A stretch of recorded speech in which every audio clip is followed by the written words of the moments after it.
Hey guys, have you ever finally decided to walk away and just when you're starting to focus on yourself, boom, they show up again? It's like they have some kind of built in alarm. The moment you start moving on, they suddenly appear, whether it's through a text, a call, or randomly popping up on social media. And honestly, it's confusing. You start wondering, do they miss me? Or did they finally realize what they lost? But before you get ahead of yourself, there's something you need to understand. When they come back, it's usually not about you, it's about them. A lot of the time, they're not coming back because they regret losing you or genuinely want to make things right. It's more about their ego. They didn't expect you to actually move on. Maybe they feel insecure or just need validation that they still have a place in your life. And that's exactly how people get trapped, thinking there's hope when, in reality, it's just another cycle waiting to repeat itself. See, when they had you, they probably assumed you'd always be there. They thought they could come and go as they pleased. But the moment you go silent, reality hits them hard. People who are used to having full access to you rarely stop to think about what life would be like without you. But when you remove yourself, that familiar comfort disappears, and suddenly they feel that void. They lose control. And more often than not, they don't know how to fill that emptiness. So don't be so quick to believe they've changed or that they're coming back for the right reasons. Many times, they just want to see if they still have access to you. And that's not love, that's ego. When you choose to go, no contact, it's actually a powerful statement. Without saying a word, you're telling them, I'm done. And that's what makes them panic. They start imagining you with someone else, giving your attention, your love, your energy to a person who actually deserves it. That fear of losing control over you, that's what pulls them back in.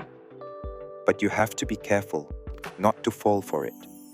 Just because they're afraid of losing you doesn't mean they've truly changed. It's possible they just don't want to lose their grip on you. So don't let sweet words sway you. What matters isn't what they say, but what they do. If they come back just to reassure themselves that they still have you, that's not love. It's just their ego refusing to let go. More often than not, when someone reaches out after no contact, it's not to fix things or become a better person. It's to test you, to see, have they really moved on? Or can I still control them? This is a crucial moment for you. If you let them back in without real, tangible change, without holding them accountable for how they treated you, you're essentially telling them that your boundaries don't really matter. Don't give them an opening if they're only coming back with empty words and no real effort. Don't let them test whether they still have power over you. Someone who truly cares wouldn't play these games. And they wouldn't only show up when they feel like they're losing control. Sometimes, after you go, no contact, they'll act like they don't care. How? By jumping into a new relationship right away, posting things on social media just to get your attention, or even blocking you, only to secretly keep tabs on you from a distance. They want to show you that losing you didn't affect them. But if they really didn't care, they wouldn't be trying this hard, right? Real indifference doesn't need an audience. It doesn't seek validation. The truth is, their sudden rush to move on or their forced nonchalance is often just a defense mechanism. It's easier for them to pretend they don't feel anything than to face their real emotions. When they come back, it's tempting to give them another chance. A part of you wants to believe that this time will be different. But before you make a decision, ask yourself, does their return align with my growth? Do they respect the boundaries I've set? Do they genuinely value my healing journey, or do they just need validation? If the answer is no, Letting them back in will only drag you backward. Choosing yourself isn't always easy, but it's necessary. By refusing to let them restart an old cycle, you're proving to yourself that your peace, happiness, and emotional well-being are far more valuable than their temporary presence. While they're busy trying to prove something to the world, you're proving that you don't have to. You're strong enough to sit with discomfort, face your emotions honestly, and grow from the experience. They might run from their feelings or pretend not to care to avoid growth, but your silence speaks volumes. It shows that you're taking a different path, one of strength, self-respect, and emotional maturity. So if one day you see them moving on or acting like they don't care, remember this.